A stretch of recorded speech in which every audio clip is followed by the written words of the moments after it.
Day 2. Aray! Binuksan yung intercom para ano. Hello! Good morning mga ka-lavendar!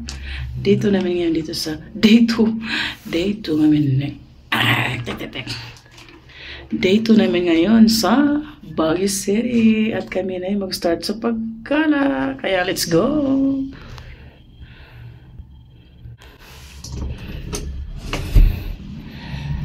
Take a look mga ka-lavendar. Dito muna tayo sa... Wow! Dito muna tayo sa terrace. Dito kami na ngayon. Ganda.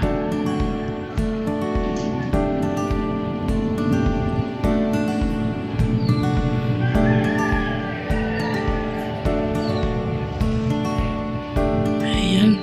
Nasa ano na kami? 5th floor. So, tingnan niyo yung baba. Oh, mga sunflowers sa baba. Ayan si Mr. Tayo mag-picture-picture muna. Ayan, kami pababa na. May bit-bit. Dali, starring.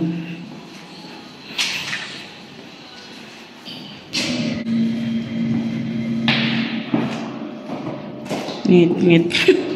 Tanggalin mo na yung isa.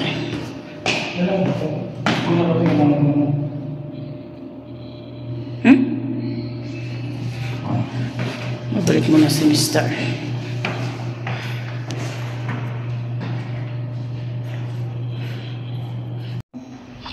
Chine-check niya yung kwarto kung na-close.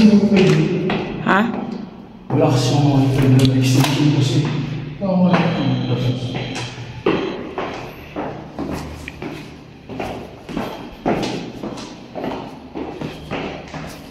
Baba.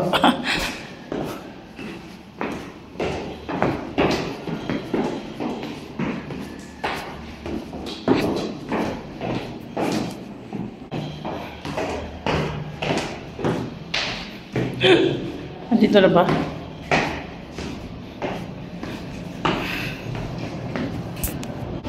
Wow.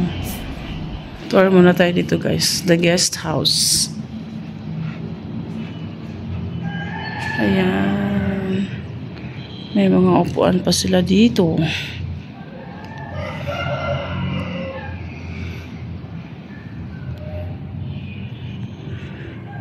Let's go. Ayan, huminto muna saglit para ayusin tong ano, lagayan ng yung upuan ko para malambot. Try nyo to guys. Ito yung ano nyo sa upuan. Ito yan. Malambot siya. Hindi masakit sa puwet. Yan. Ito pala guys is Pukay Village. So, malapit lang sa Along Marcos Highway lang siya. So, accessible din kasi may mga jeep na dumadaan. Walking distance lang yung naistehan namin. Yung BOC. Yan. Dyan. Diba? Accessible siya. Yung BOC is 1,000 per head. 1,000. Good for 2 lots, no? Good for 2. Pero take note, hindi pwedeng magluto. Kasi parang siya, parang mini hotel. Ganyan. Nasa 5th floor kami. Maganda yung view. Walang aircon kasi malamig naman. Hindi nagamit yung electric fan eh. Kasi yung lamig is ordinary lamig. Ordinary lamig, natural pala. So, let's go. Tapos nang nilagay ni Mr. yung upuan ni lavendar. Ayan o. So, let's go. Take a look sa mga attire namin. Naka-varsity jacket kaming dalawa ni Mr. Yeah. Hello, Mr. S. First destination namin guys. Aming paglalakbay is Strawberry Farm sa May Benguet. So, let's go.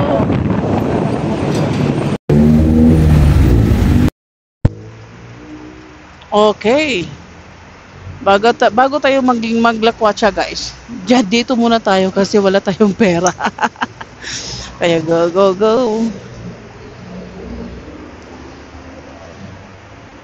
Ano?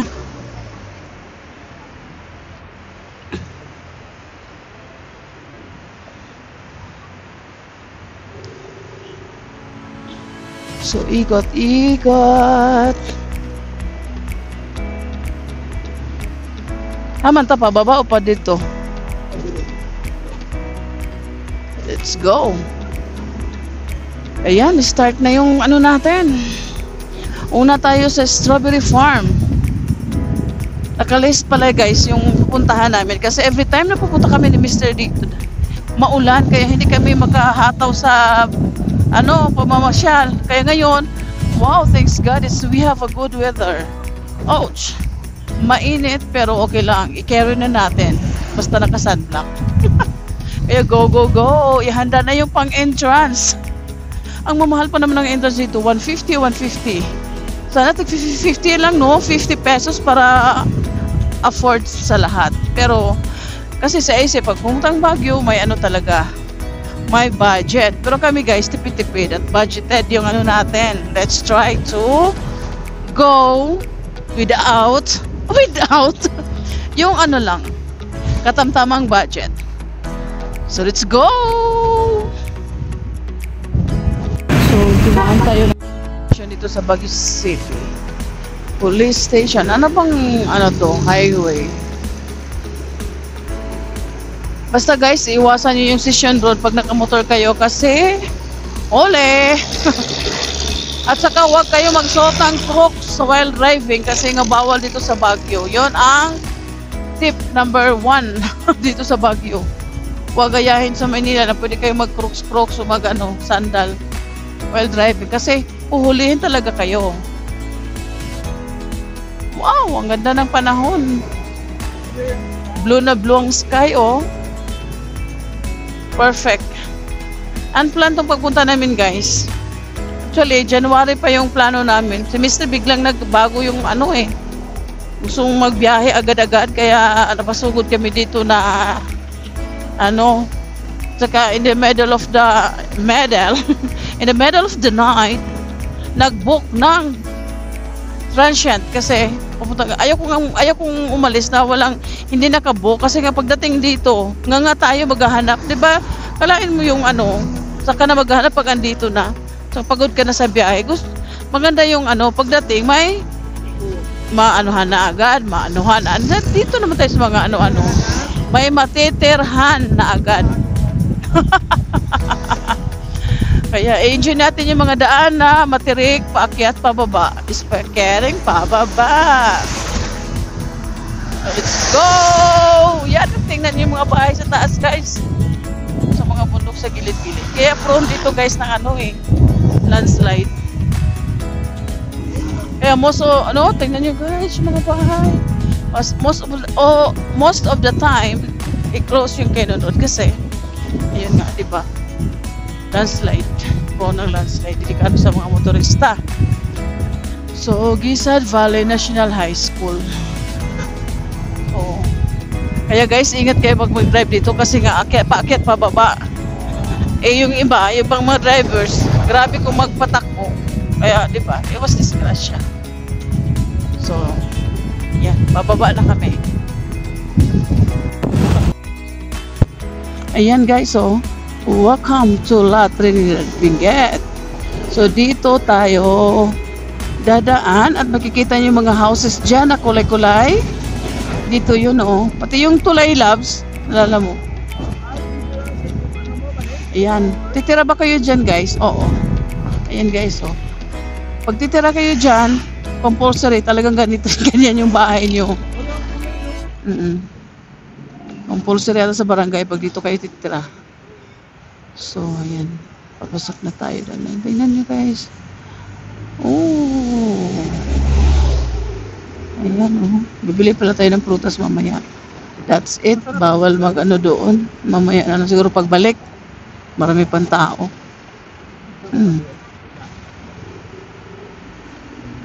Asan ba yung tulay na Ayan, ouch. Yung mga bahay na napakaraming sampay. Akala ko ba bawal dito magsampay sa Ayan. Ha? Kung maggawa ka daw ng bahay, doon ka na sa ibabaw, wala na bakante sa baba. Ayan. So, maganda sana to pag walang mga sinasampay na damit. Mga labahan. Kasi nga parang tourist spot na sila eh. 'Di ba? Kung compulsory yung kulay, compulsory din yung huwag magsampay ng bahay sa harap. Huwag magsampay ng bahay, huwag magsampay ng damit sa harap. Daming reklamo, girl. Last year dito din kami November kasama si Joshua at saka yung chief niya, si King. Ayan, daming sunflower. Kanong last 2 months, wala pa to. Ito yung hinahanap ko, 2 months ago. Sabi ko by November tama kasi nga dito kami noon eh. Daming sunflower. So very hot.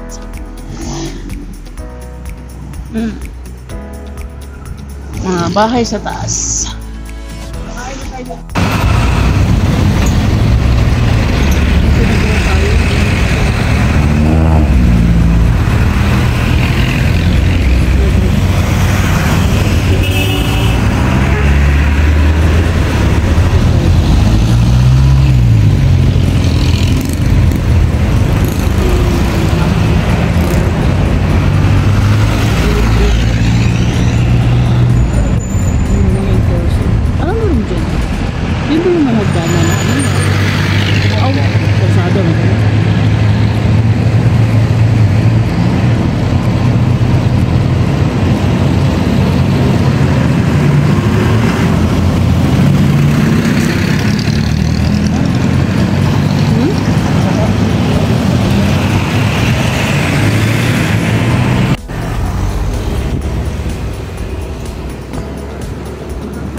Ayan, sobrang init. Andito na kami sa strawberry farm.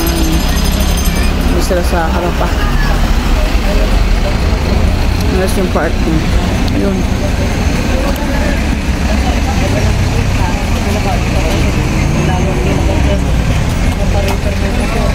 Kain mo na lang ice cream.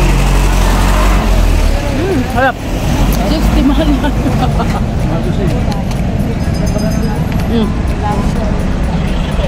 Tambay mo.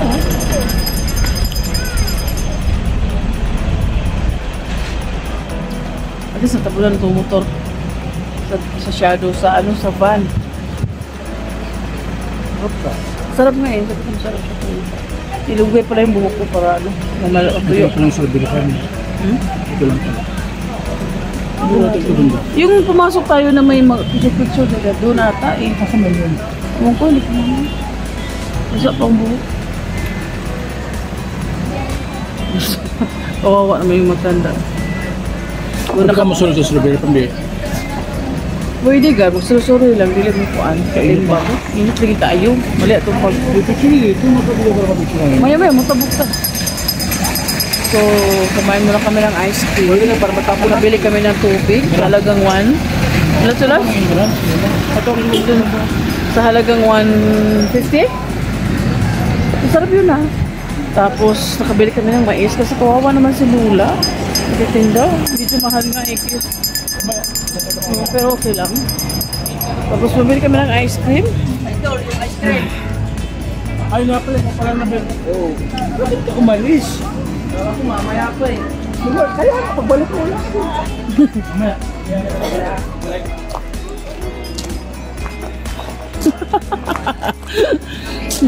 Hindi ka kasi makamukha kasi sila eh. Akala ko siya yun.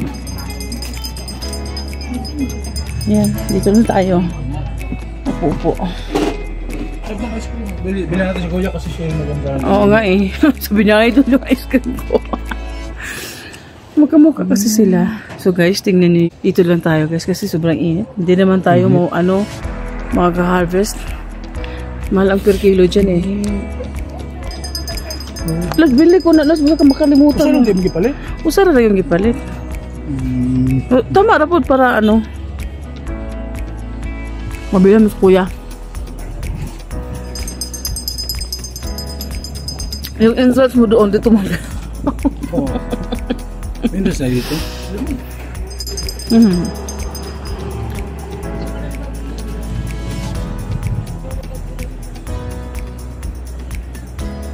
Napicture ako dito, Lods. Ay, ano pala to, Lods? Litos? Litos to. Yung strawberry. Doon yung strawberry, yung may mga ganun, no? Lipat tayo doon, pero ano init. Puno kabila. Yan yung may mga takip-takip na ano, yun yung strawberry. So, hindi na kami pupunta doon kasi ewan ko kung picking na ngayon.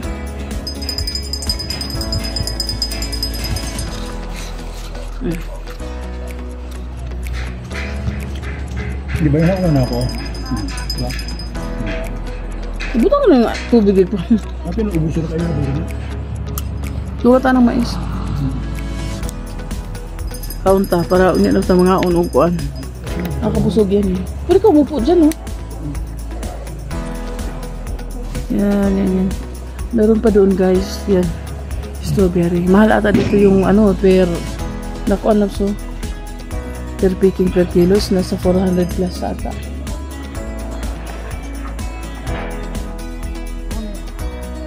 Ano ba? Mahulog dire ko.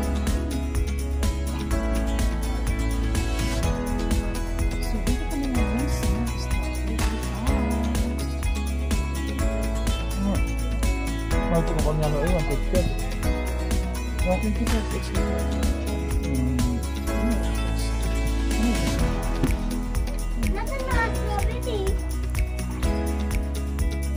Mga strawberry, walang bunga.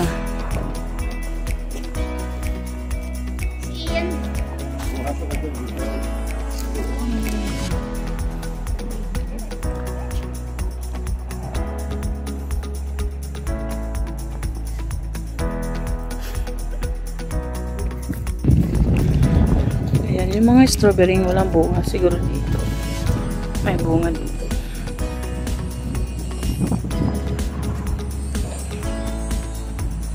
Ayaw pumunta ni Mr. Diyan siguro may bunga. Kasi malalaki na siya. Pero dito na part is ano.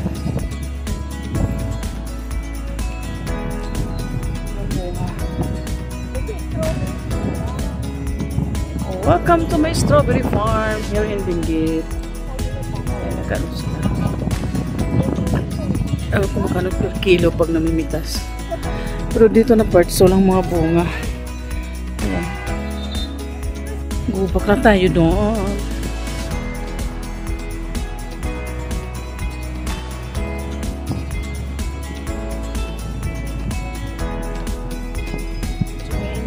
Grabe ang init. Where's my husband?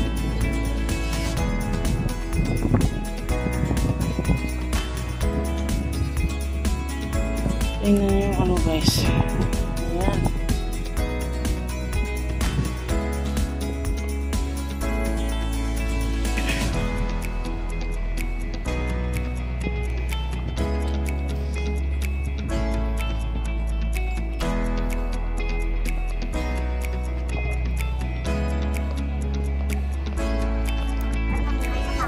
Let's go. Dami mga ano, kitchen, oh.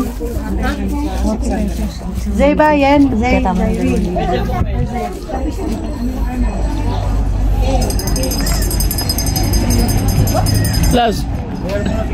Labs, bilang mo sa... Labs! Kano po sa ganun?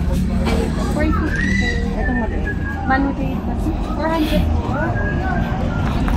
Sarap ng ice cream. Ikaw ma'am, baka like mo rin.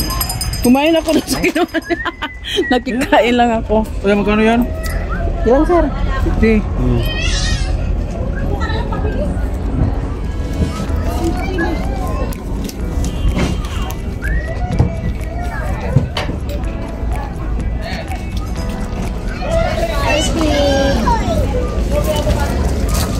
Sir, ice cream sir. Strawberry ice cream. Sarap na strawberry ice cream. Subukan nyo ma'am. Labs, ito po ko sa nag-ano po magbag. Unya na po pagbahig na ako. May kasing. Ito po sa... Puro ka ice cream. Thank you. Parang pag may lapit din halin. Yung kalawin mong po. Manang yun. Halin po siya.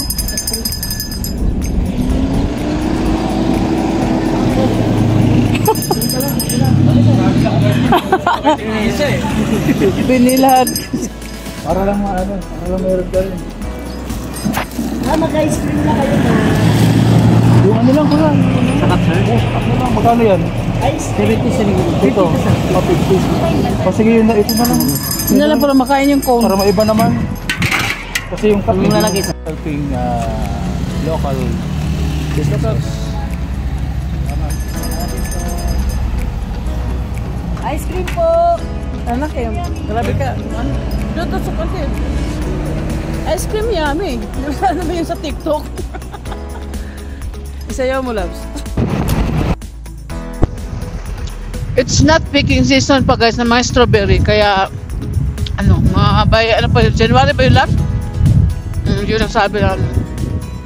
Kaya tinitingnan kayo sa mga farm nila. Punong-puno ng mga tanim. So, dito yung loves, yung ano? Kita nila ate babes, oo.